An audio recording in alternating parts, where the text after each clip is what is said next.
Welcome to this podcast edition of the Thomas Jefferson Hour. As you probably know, if you've been listening to this series, we are in Jefferson 101.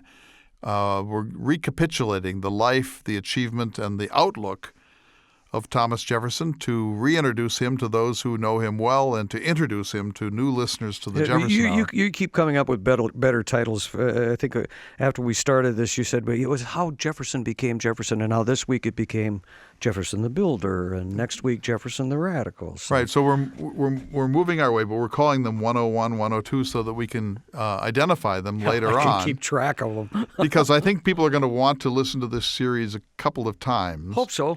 Anyway, it's lots of fun, and it allows us each to go back through the correspondence and to read biographies and to sort of think about this. I think in this week's program we talked about Jefferson the Builder, how Jefferson came to build Monticello. And for me, the most interesting moment was when we actually talked about what it is to build a house, David. If I were going to build a house, I would hire a contractor, and then that person would say, well, you're going to need lumber and bricks and steel and nails, and I'll take care of all that for you.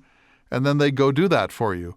But with Jefferson, no such Home Depot existed. He had to create all the materials on site. And so just imagine baking 200,000 bricks. But that's what they did. And that building is held up fabulously with the bricks that Jefferson created, not himself, but through contractors on site from the very ground. You know, you talk about localism. Almost all of the materials that are in Monticello are from that zip code, indeed from that little mountain, so that they reshaped the mountain into a house. The red clay became bricks, and the timbers became part of the house frame, and the floorage. You know, Jefferson is working with local materials. He's eating local food. His horses are bred locally. His sheep are bred locally. When we talk today about the farm-to-table movement, it was Jefferson, organic. He never used a chemical fertilizer because no such chemistry existed in his time. And so there's something kind of wonderfully current about Jefferson. I would love to bake a brick. Have you ever done that? No. We should do it. I have a Roman brick. Do you? Yes, and I have the dimensions of a Roman brick, and we should bake a few bricks. But this Jefferson Hour is about this process of how he became different from other Virginians, indeed different from all Americans, in the creative whimsy he showed in sheltering himself. And we should have included this in the program, but a man who came to visit him, the Marquis de Chastellux, I think it was 1782, the year that Martha died, he said that something like, it's a beautiful tribute to Jefferson, he said, Mr. Jefferson, I find, is the first American who has consulted the fine arts in sheltering himself from the wind and the rain. Yeah, beautiful. So this is a program about Jefferson, the designer, the expenses of it. The expenses of it. A perfect segue into some business. Oh, go ahead. If you enjoy the Thomas Jefferson Hour podcast, I want you to know that it is entirely supported by listeners like you. And we're not going anywhere, but if you'd like us to stay here, please consider donating. It's very easily done. Go to jeffersonhour.com, click on the Donate Now button, and there you have it. And we really do appreciate it. We use the money wisely. We're hoping to improve the Jefferson Hour experience by leaps and bounds this year. Some things coming, easier ways to obtain the podcast, and some fun things that we have planned that we'll expose as we get closer to doing that. And if you enjoy this program, hey, that's my line. Tell everyone you know. That's my line. Actually, I think it is. The Jeffersonian response to this program is to be Jeffersonian and to network and say, you know what, there's this kind of unusual weekly radio program in which the Enlightenment, then and now, is continuously discussed in civil terms with a lot of history and some humor and a lot of personality. You might take a look at it. So if you help spread the news and you find 5 people who might listen to the Jefferson Hour and they find 3 people each, It's not long before you have an immense network of Jeffersonians. And besides, it's a 10-year anniversary of Stephen Colbert anointing you America's best Jefferson. Indeed, he did. Congratulations on that. I competed against the best and the brightest, and by throwing dice, they chose me. And thank you, Mr. Colbert, for that. Anyway, listen now to this out-of-character edition in the series Jefferson 101, or How Jefferson Became Jefferson. This week's episode, Jefferson the Builder. Hello, everyone, and welcome to the Thomas Jefferson Hour, brought to you by Bismarck State College on the banks of the Missouri River at the heart of the Lewis and Clark Trail. Good day, citizens, and welcome to the Thomas Jefferson Hour. This week, Jefferson 104. I'm your host, David Swenson, and seated across from me this week is the gentleman who created the Thomas Jefferson Hour, Mr. Clay Jenkinson, and I am back, your anxious student, sir, to learn more about Jefferson. This was your idea, actually, that we would go back to basics, that we would reintroduce Thomas Jefferson to those who already know him, and introduce Thomas Jefferson to those who are new to this business, and certainly by recapitulating Jefferson's life and achievement, to shine new light, our own best thinking at the current time on the life of this great and mysterious and paradoxical man. So far, we've done 3 programs in the year 2016. I'm very pleased with them. I hope you are too. Jefferson 101, which led him from his birth to about the time he entered the College of William and Mary. And Jefferson 102, that largely discussed his years in Williamsburg, first as an undergraduate at the College of William and Mary, and his beloved mentor, William Small, and then his time as a law student under the supervision of his mentor, George Wythe. And at the end of 102, we agreed that the one thing we had not focused yet on was Jefferson's search for a wife. May I interject? Yes, sir. I would urge listeners, if you've missed Jefferson 102, I really found that program fascinating because you got so far into Jefferson's character, how it, as you put it, better than Jefferson 101, you called it How Jefferson Became Jefferson. And I really felt like in that second of these series, you gave a lot of insight as to how Jefferson became Jefferson, what I referred to as tells of his character. These pivotal moments that shaped his life. You know, it's a cliche to talk about Robert Frost's poem, 2 roads diverged in a yellow wood. I took the road less traveled by, and that has made all the difference.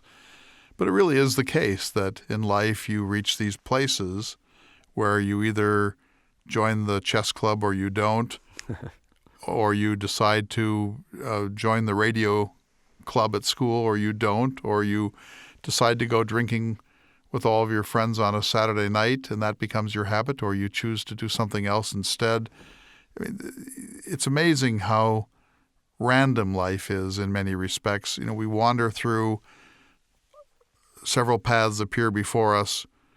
There's a lot of pressure, some pressure that we can measure and some that we can't, to move down certain paths, but there are many choices. And when you start down path A, when you join the photography club instead of the football team or vice versa, then that's you don't do much backtracking in life. Usually way leads on to way, as Robert Frost says, and the next pivot is within a different zone from the one that you started out at. And so once you've not been a football player for 6 years, you're probably not going to become a football player. And once you've been a football player for 6 years, you're probably not going to be a student of Swahili. There are these strange ways in which you're calling these tell moments shape us. Partly we shape them. We don't come to them as blind people. But we also, I think, can't predict at the beginning of our lives where they're going to wind up. I'll give you an example from Jefferson. If you had said to him when he was 16 years old, there's going to be a revolution, I think he would have said, what? What do you mean there's going to be a revolution? We're a prosperous colony of Great Britain. We're full citizens of the British Empire. The Navy protects us on the high seas. We're secure from attack by others because of the British. The French and Indian War proves that Britain has our backs. We're quite happy. Well, there's some grievances now and then, but we are able to work them out. There is no way that there's going to be a revolution in America. I think he would have said that at the age of 16. So he couldn't have predicted that when the revolution did come, he'd be one of the radicals. He could easily have been a conservative, a Tory, a loyalist. He couldn't have predicted that he would be so well educated by then that the Congress of the United States would turn to him and ask him at the age of 33 to write a document that would prove to be a world historical document. In fact, when he got the assignment to write the Declaration of Independence, he couldn't have known that it was going to become a world-famous document. He couldn't have had the slightest anticipation of the reputation that the Declaration of Independence would come to have in the world. So way leads on to way. And I think that second episode, I think we really wrestled a little bit with who is this man? And how is he different from others, including his close friend Dabney Carr? Why did he make the choices that he made? And what difference has that made to us as a free people? I too found that fascinating. But then we went on to Jefferson 103, which was in a sense the most amusing of the 3 episodes so far. It was Jefferson in search of a wife, and all we can say is it was heavy sledding. There's a lot that happened with Jefferson after 1770 to 1772 when he was married. And he was married January 1st. Right.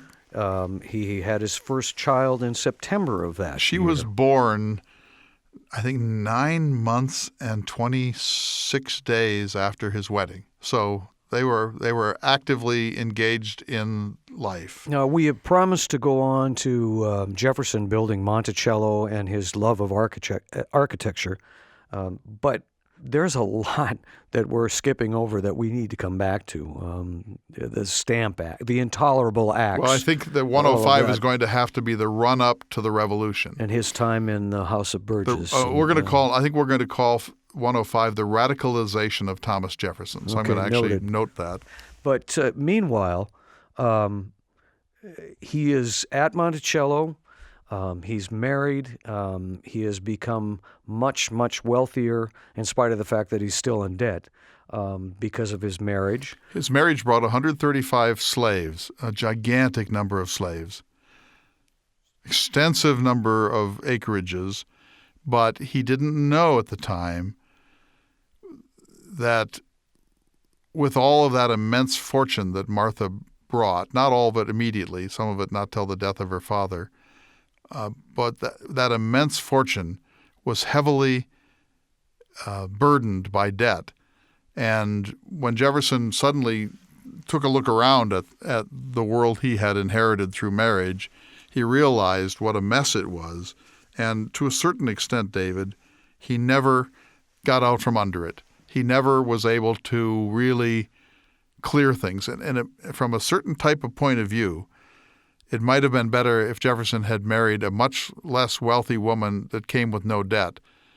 I think he might have had a better chance of being solvent under those circumstances, because marrying Martha gave him the illusion and maybe the delusion of being a very rich man when in fact he wasn't. It actually, in a certain way, made him a more impoverished man. And so that paradox, I think, has to be placed at the center of his own impecuniousness. But haven't we sort of agreed that that he it was in his DNA, as you put it so well, he felt entitled to these things? He felt entitled. You know, this is for me the most interesting insight I think that I've ever had about Jefferson, and that is that if he had lived within his means, he couldn't have been Jefferson. When you think of Jefferson, you think of the calendar clock at Monticello, and You think of the drollery and the whimsy of his second home at Poplar Forest. And Well, maybe he wouldn't have been a polymath, but he still would have been Jefferson. yeah, but Jefferson may have been James Monroe. I mean, he might have been an interesting guy, Yeah. but not Da Vinci. Well, he had a lot of great toys. To be Da Vinci, that's not just toys. To be America's Da Vinci, you have to have Tools. you have more than that. You have to have an extravagance of spirit. You have to have a sense of entitlement is the term I would use morally, but it's more a sense of possibility. And so you wake up one morning and you think, I need drafting tools. And the next morning you wake up and you think, I need telescopes. And the next morning you wake up and you think, I need a steam engine. And so he had this sense of himself as a person of ingenuity who had access to the things in life which could make him create embetterments. The problem is he never had the cash to do it. But he had so many interests, and I'm going to steer us back to what we promised to talk about today, and that was architecture. So this period is probably a very happy time for Jefferson. I was looking up, information about architecture, and there's that famous quote, which I'm sure you know probably now what I'm going to read. Architecture is my delight. Putting up and pulling down, one of my favorite amusements. Yeah, and I think the key to that is putting up and pulling down. Yeah. So tell us, we just have a minute or two left before the break. If you're just joining us, you're listening to the Thomas Jefferson Hour this week, Jefferson 104. We're talking about Jefferson and architecture right now, but it must have been just a great time for him. Well, he's married. He's the adult male leader of his family. His wife is an extraordinary and beautiful and sexually engaged woman. They're in the honeymoon phase of their life. A child is on its way. Luckily, his boyhood home burned, so he gets to start fresh and build a dream home. He decides to build it on a mountain. He's going to build a home that no American has ever even thought about before. And his farms are working. He's in the House of Burgesses. He's a well-regarded young man coming up in the world. Things could not be better at that moment for Thomas Jefferson. But we do need to hear from you in the next segment about how he discovered architecture, what he studied, where he went for his inspiration, because it's all over everything he touched. When you think of Jefferson, you inevitably think of Monticello. When you think of Gerald Ford, what building do you think of? Noted. We need to take just a short break, but we'll be back in just a moment. You're listening to the Thomas Jefferson Hour.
Welcome back to the Thomas Jefferson Hour, your weekly conversation with President Thomas Jefferson, or your weekly conversation with the gentleman seated across from me now, the creator of the Thomas Jefferson Hour, Mr. Clay Jenkinson. And we're talking this week, Jefferson 104, we're talking about architecture. And when we took our break, I was going to ask you I was hoping I would really like if you would talk about Jefferson's love for architecture, where that came from, how he learned what he learned about architecture, and then, if you could, share with us the building of Monticello.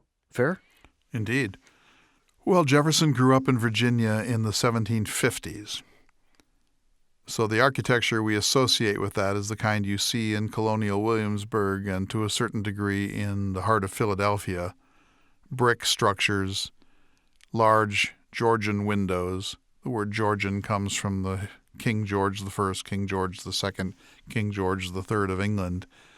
So it was a pretty distinguished era anyway. I find it enchanting. Jefferson wasn't going to wind up in Georgian architecture, but it's a great beginning. And he wouldn't have known much about this till he went up to William and Mary when he was 16 and a half years old. That's the first time he'd ever been in Williamsburg, so far as we know. And until then, he had just seen sort of frontier places. And you have to remember that the average house in Virginia in Jefferson's lifetime looked more like Daniel Boone's shack than it looked like anything that we think of. There was a frontier. People put up makeshift homes. The very wealthy put up brick homes, and the brick homes were often patterned like an H. There were two wings of a couple of stories each, and they were connected by a breezeway in the middle, but nothing very distinguished. And suddenly Jefferson goes to Williamsburg and he sees some much nicer looking places. And just as he's entering his 2.5 years of college life, he buys, the tradition is, at a book stand outside of the gates of William and Mary, a copy of Andrea Palladio's 4 treatises on architecture. Andrea Palladio is a Renaissance Italian neoclassical designer. The home of Palladianism is Vicenza, which is up near Venice in Italy. And Palladio was enamored of the Renaissance of classical structures, and he decided to create chaste neoclassical buildings and villas. That was his plan, and a number of them exist around the world. As I say, the mother lode is in Vicenza, where at this moment there is an exhibit about Jefferson and Andrea Palladio. So he buys this book. It's a lavish folio with beautiful engravings of Palladian structures, including details of columns and impediments and entablatures and friezes and so on. And the minute Jefferson sees this, he thinks, that's what I want.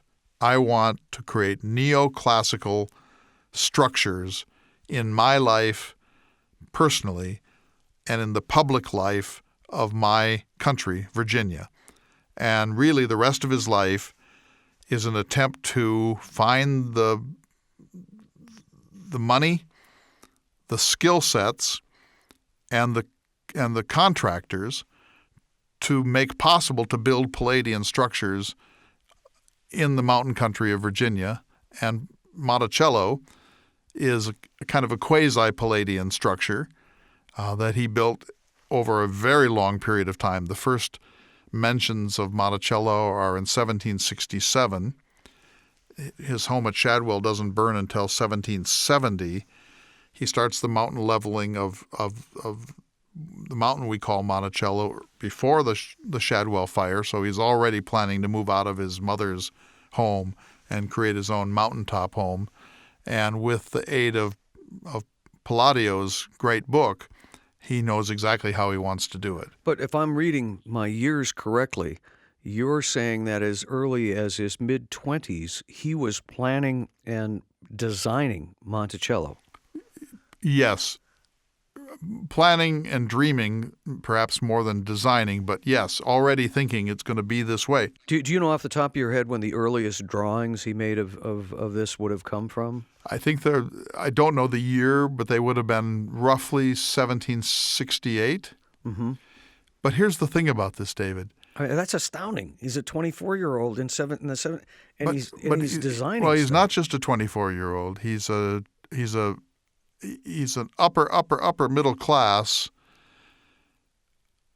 son of Virginia gentry who has been classically educated. He has read the classics in Latin and Greek in a way that it's hard for us even to imagine. Right. He's immersed himself in the world of Cicero and Caesar and Pompey and Crassus and Cato, and then in the Greek world, the world of Demosthenes and Solon and Lycurgus and the Homeric epics and the philosophy of Aristotle and the... But did he study with any architects? No. I mean, was this something that was expected of a Virginia gentleman to know how to build a house? No, if you're a typical Virginia gentleman, you realize the time when you have to build your own house or you need a house. And would you hire an architect? There aren't any architects. You can't go. There aren't any architectural firms of the way we have them. So you ask around. You ask your neighbor and say, "I'm thinking of a certain type of house. What should I do?" And they say, "Oh, there's this guy who lives in Richmond, or there's this guy who lives in Williamsburg, and he's a kind of a contractor. He's a bricklayer, but he knows a fair amount about this, and he has some pattern books." And he'll bring his builders, and then you go down and see him, or he comes up to see you, and he has pattern books. So it's like looking at a pattern book in a sewing shop, and you page through and you say, "Wow, that two-story brick Georgian house with the balcony, that's sort of what I have in mind. How cheaply can you build that?" And so most people did that. And so there were no professional architects. You basically were improvising from a small set of agreed-upon models. Okay, I'm really drawing on you now, but are there any records of the builders that Jefferson worked with? Yes, there's a wonderful book by Jack McLaughlin called Monticello, Biography of a Builder. We've talked about it on this program before. Jack McLaughlin, Biography of a Builder. And he has, it's a full account of the building of Monticello, which began in 1767 and ended in 1823. So think of that term. That's a 50-plus year construction project. Jefferson was in no hurry to complete his home, and he changed his design plans a number of times. We began by saying putting up and pulling down are amongst my favorite amusements. The key fact, and I don't want to get ahead of ourselves, but the key fact is that the dome of Monticello, which is on the nickel and we regard as iconic for Jefferson, as like the most Jeffersonian shape of all, that didn't come about till after he came back from Paris. He spent 5 years in France as the American minister there. There he discovered the dome in a big way. When he came back to this country, he said, "Pull it all down. I don't like what I built. We're gonna add a dome." The dome wasn't really completed until the end of Jefferson's presidency, but he not completely rebuilt, but he fundamentally rebuilt Monticello after it had been completed, based on his new whimsy that came from his 5 years residency in France. And so, A, this became ruinously expensive, just ruinously expensive, and B, his design elements got beyond the capacity and the skill set of American builders. That was always one of the problems. His design ingenuity was too great for the basic building skills that Americans had. There was no firm in New York or Boston or Philadelphia that was just designed to build a dream home for a rich eccentric. I've always kind of thought that it was a case of Jefferson changing his mind and figuring out a better way to do it. But maybe that's not accurate. Well, that's partly accurate, but it's not just a better way. He built a home. You can see it. It's a two-story home. It has some Palladian elements. It has a double column system. So there's a set of columns on the first floor, and then there's a set of columns on the second floor. There's no dome. It has something of the basic internal features of at the heart of what we know as Monticello. But when he came back from France, he looked at it and he thought, no, highly imperfect. It doesn't meet my standards of my mind's eye idea of Monticello. So he had much of it plucked down, and then they rebuilt it. And as you know, today the columns only exist on the first floor in the front and in the back.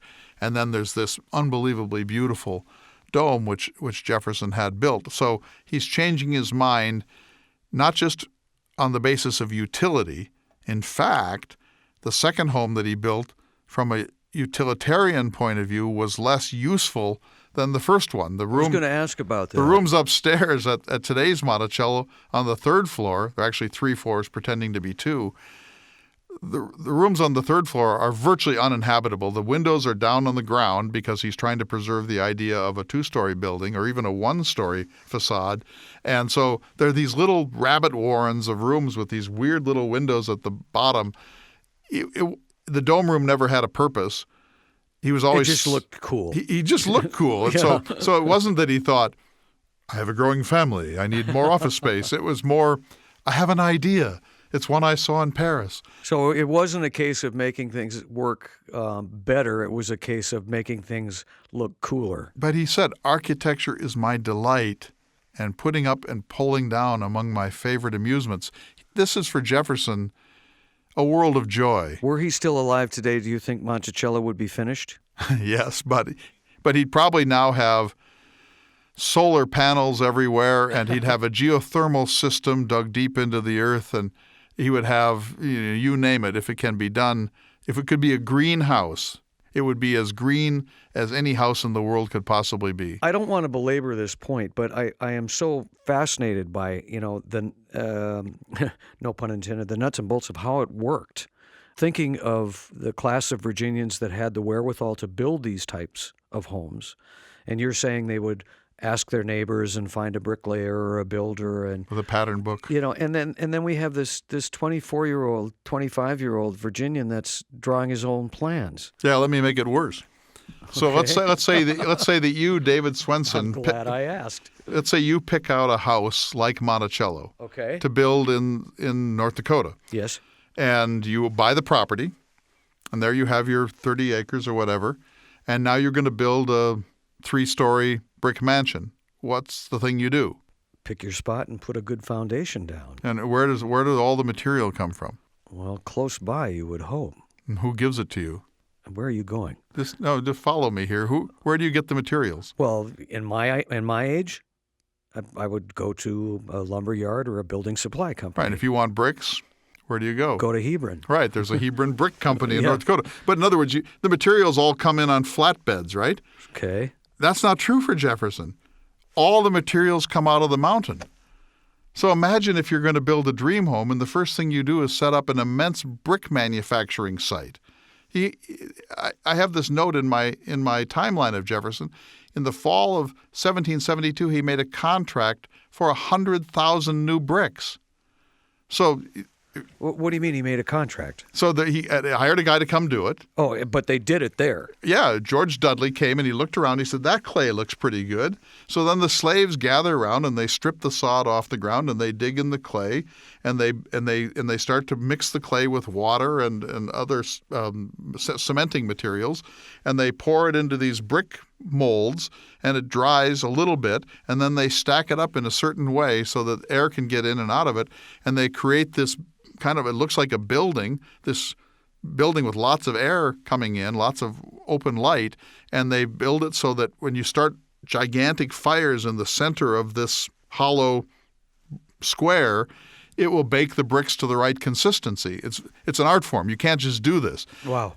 So the bricks, there's going to be an immense fire that's kept going for days, maybe weeks, at the center of this hollow brick facade that's been built with these semi-soft bricks, and then they're going to theoretically be calcified, be hardened consistently so that they don't get overcooked or undercooked. This is an art form. And so he brings in this guy who can do it, George Dudley, but every plantation owner can do it to a certain degree on his own, and they manufacture hundreds of thousands of bricks. That's your start. And the brick kiln sounds like a steam engine while it's running. It has whistles and makes a lot of noise. Meanwhile, you have to cut the timbers for the place. You don't go to the lumber yard. There's no Home Depot for this. And so then slaves go down with an overseer or with a contractor down into the forest of Monticello, and they start cutting down wood. Well, you're cutting it down with saws and hatchets and axes, immense labor. When you get those trees down, you have to haul them to a central place. Then you have to use adzes to make them into lumber. Then that lumber has to be cured. You can't use green lumber. It has to be cured responsibly over a period of time. So you're doing all of that. The only thing that's being brought in is glass, because that can't be manufactured on site, and hardware, certain notches and doorknobs and handles and so on, hinges are being ordered. By the way, Jefferson ordered a lot of them in violation of America's trade embargo with Great Britain during this period, because he thought he was an exception to the rules of that sort. Entitled Indeed. And so he's ordering just a few things, sashes and pulleys and windows and hinges, but everything else is being manufactured on site. All this before you can begin. Meanwhile, someone's digging out. First they level the mountain. You have hundreds of slaves leveling a mountain. Think of that. How long it takes to level a mountain, hundreds of thousands of yards. Having been there, it's no small area. No, and so the immense human labor. Today with a bulldozer, you could probably do it in a week. Then slaves probably do it in a year or many months. Then now you've got the brick kiln going, you've got the wood curing, you've got a foundation, a cellarage dug for the thing, and then you start to bring in rock for the foundations. The rocks are not the concrete blocks we use. It's rubble. And you create the foundation and you start building that.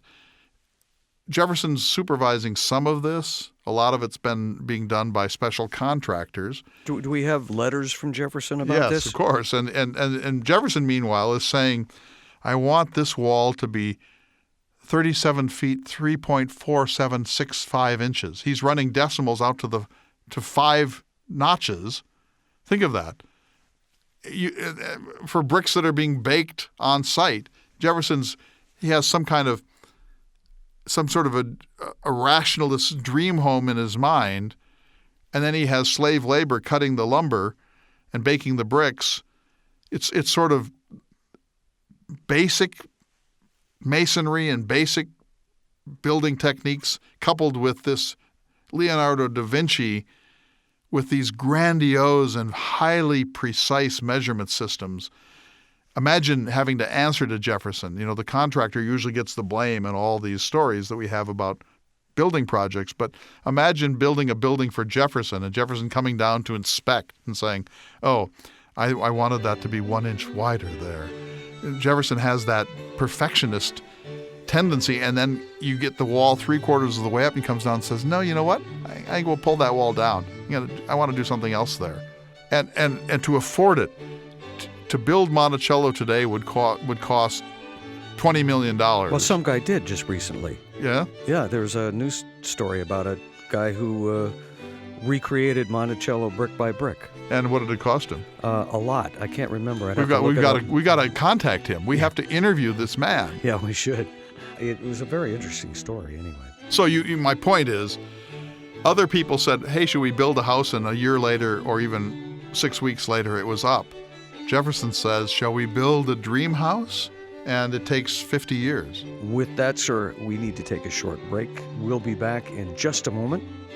You're listening to the Thomas Jefferson Hour.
Welcome back to the Thomas Jefferson Hour, your weekly conversation with President Thomas Jefferson. This week, Jefferson 104, which is being devoted primarily to Jefferson's love of architecture and Monticello. And I really enjoy hearing all this detail about how the bricks were made, how the wood was made.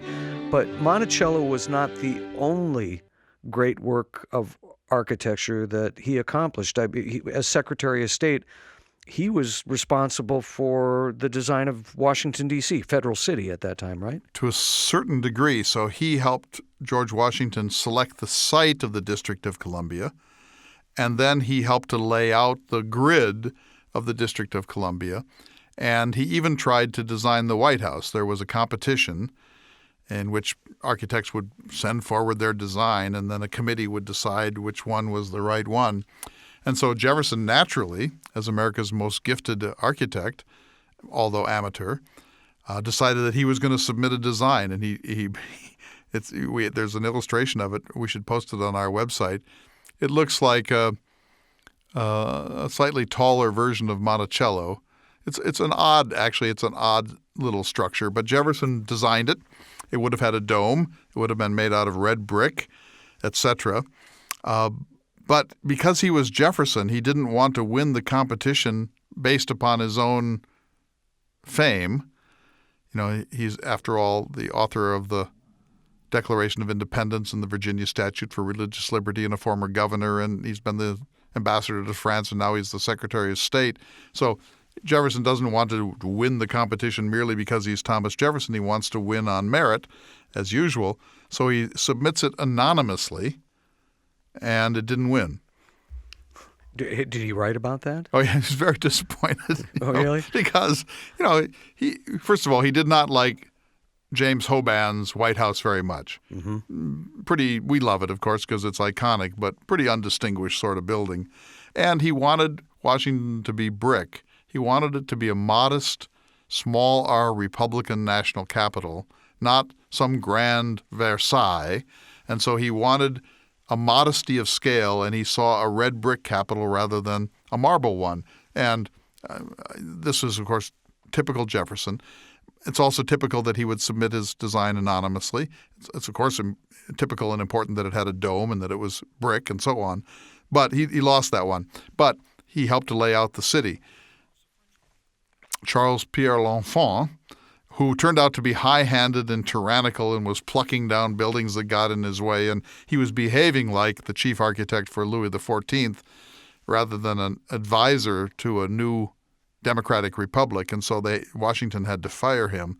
But Jefferson was involved in all of this, of course. Well, I know from previous conversations with you, Clay, that Jefferson had either a hand in or influence on the design of many government buildings.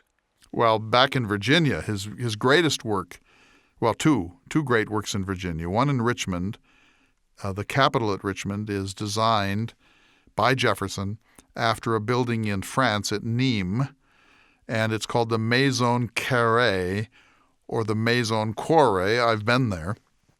It was built in the 1st century A.D. It's a rectangular Roman temple with a portico, a columned portico. And Jefferson went to visit it on his trip through southern France in 1787. He called it the most precious morsel of antiquity. And he wrote a letter to a woman friend in Paris saying, "Here, madam, I stare at it like a lover at his mistress for hours every day." And he got a design of it. He hired a man named Clarisseau to build a model of it, and he managed to get it adopted by Virginia as the basis of the Capitol at Virginia, which is one of the most extraordinary buildings in America. It's been recently refurbished in a really beautiful way, and a friend of mine is the historical curator there, and we take people on Thomas Jefferson tours of Virginia too. His masterpiece, the Capitol at Richmond. So there's that, and then there's the University of Virginia, which he built in retirement, and some people say is the most beautiful college campus in the world. Certainly among the most beautiful college campuses in the world, with a rotunda at its center designed after the Pantheon at Rome and the 2 colonnades which recapitulate the design motifs of Greece and Rome, Corinthian, Ionic, Tuscan, etc. And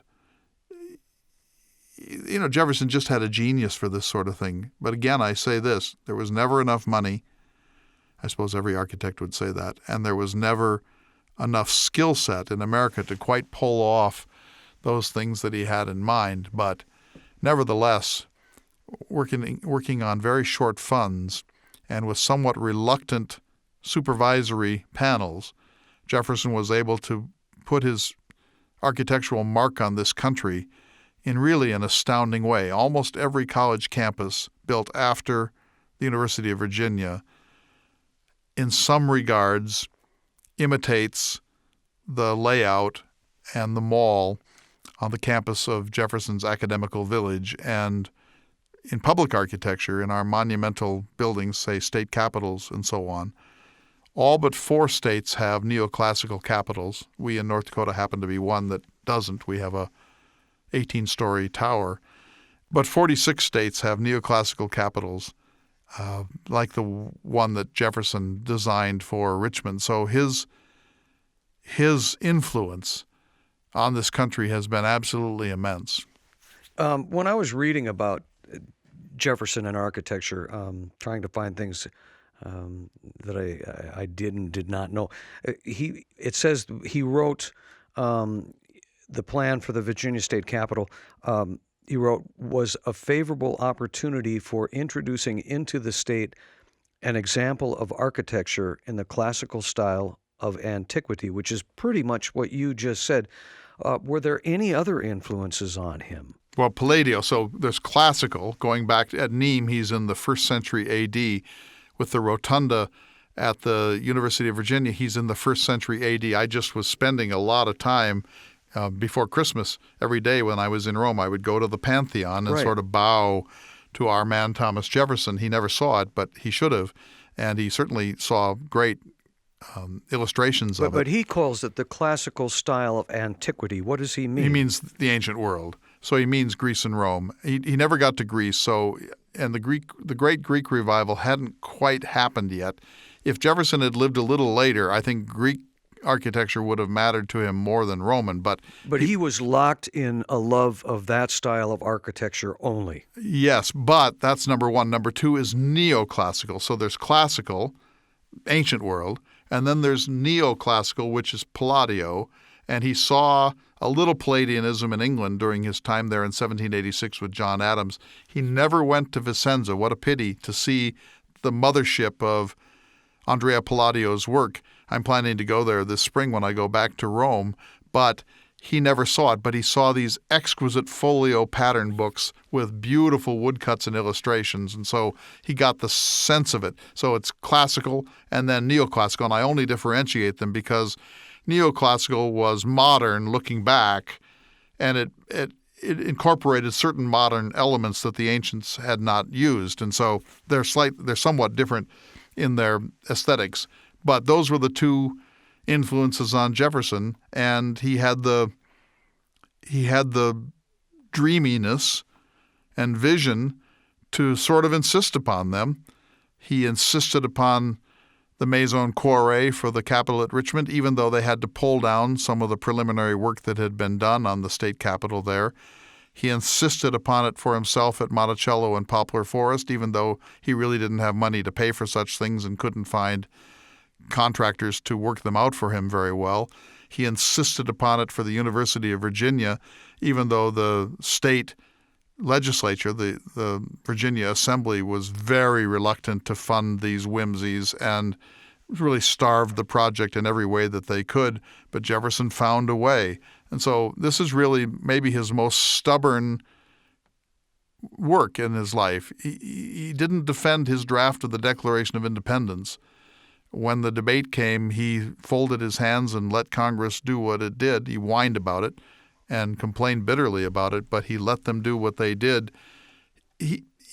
When it came to design, physical design and construction, there was a stubbornness and a persistence in Jefferson that I think we see in no other area of his life, and we should be thankful for it, because if he had done what those around him said was possible, Monticello would look a lot like other plantations in the Williamsburg area, or buildings in Philadelphia, and the University of Virginia would look more like Harvard or Yale, and the Capitol at Richmond would have been a little bit like Independence Hall in Philadelphia, not undistinguished, but certainly not what we got. So this kind of creative stubbornness isn't really the best word, but a kind of it's a creative arrogance that's not offensive. Rigidity. Yeah.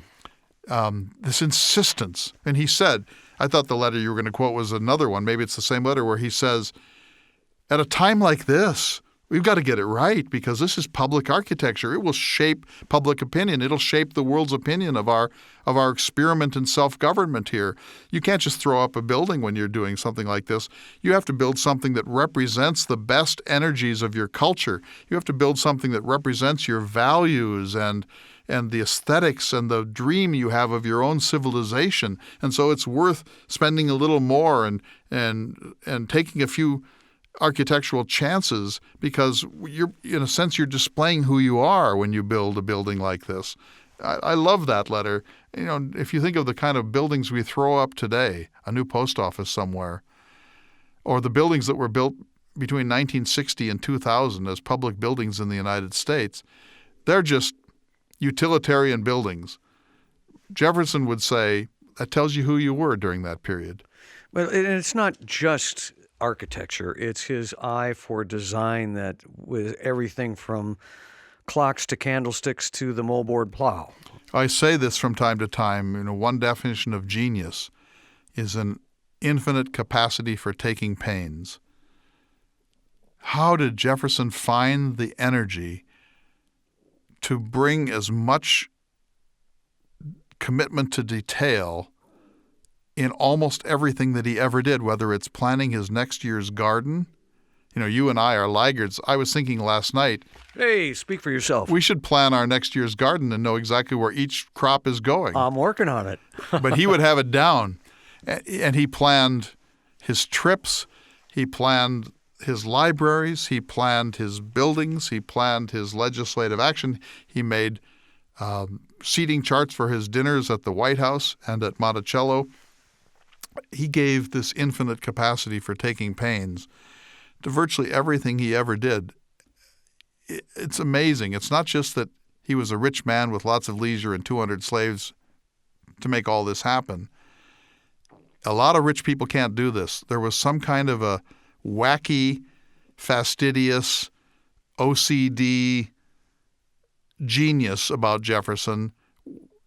He must have been exasperating because you say, we need a new pathway down to the garage, and instead of just getting out and doing it, Jefferson's like, well, I will get geometric design. Let me rush to my table and begin to design something. And I believe that there's something that we can find that the Romans did in the 4th century. You'd have to take them in measured amounts, I think.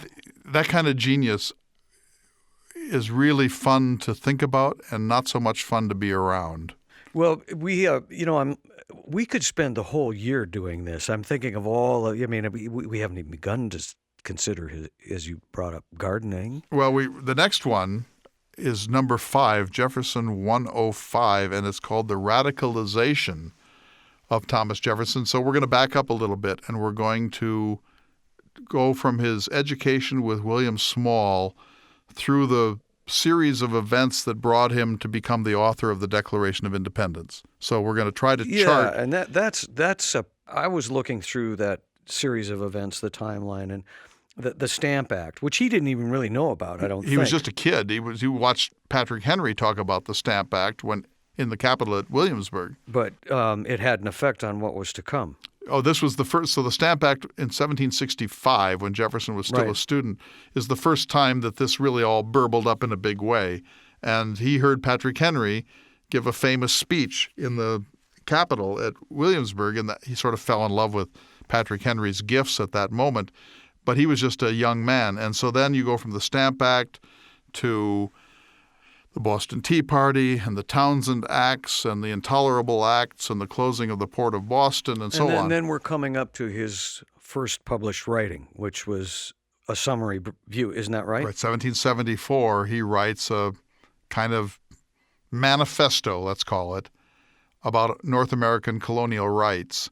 And it turns out that that's really his launch as a public figure on the national scene, because this would have, of course, really upset him. It did upset him. Friends of his in Williamsburg published it. Jefferson always hated when anything of his was published without his being in control. And they published a summary review and named it, by the way. And then it circulated all over the country, and people in Boston and Philadelphia and New York. And who is this? They said, who is this radical, young political thinker with this great prose style we've never heard about him before? I wonder how Jefferson reacted to that. He blushed and he got migraine headaches. As I said, I wonder how he reacted to that. It launched Jefferson into a national figure, but if you had said to him, can we publish this manifesto nationally, I think he would have said, I need it back. I need to make some changes. Yeah, and he probably would have put some unknowable Roman name on it, don't you think? Maybe he would he have gone the Publius route, or I don't know. He never did that. All these authors, as you say, Monroe and Madison and Hamilton and didn't want to own up to it for fear. They always called themselves Publius or Cato or some classical name or other. Jefferson never did that. On the other hand, he always got his lackeys to do it for him. Jefferson always had somebody else to do the wet work, as you say. So this week, Jefferson the Builder. Next week, Jefferson the Radical. And then once we've gotten Jefferson to the Declaration of Independence, we're off and running. That's territory we know a little bit better. Well, you may say we know it a little bit better, but I always enjoy listening to you talk about that period, and I'm certain your audience will as well. I must say, though, I'm getting a little lonesome to speak to the president. We may have to break this series of programs and bring him back. Take a break and get him back in the saddle for a time. Right. Well, this is great. I'm enjoying this. Let us know what you all think of it. We'll see you next week for another exciting edition of the Thomas Jefferson Hour. The Thomas Jefferson Hour is brought to you each week by Dakota Sky Education. The program is distributed nationally by Prairie Public Radio. President Thomas Jefferson lived from 1743 to 1826, and this program presents his views. President Jefferson is portrayed by the award-winning humanities scholar and author, Clay S. Jenkinson. To obtain a copy of this or any past show for a $12 donation, please call 888-828-2853. Again, that number is 888-828-2853. This program is also available online at jeffersonhour.org and on iTunes. If you'd like to correspond with President Jefferson or submit a question for him to answer on the program, please visit the website at jeffersonhour.org. The Thomas Jefferson Hour is produced at Makoche Recording Studios in Bismarck, North Dakota. Music by Stephen Swinford. Thank you for listening. Please tune in again next week for another thought-provoking, historically accurate program through the eyes of Thomas Jefferson.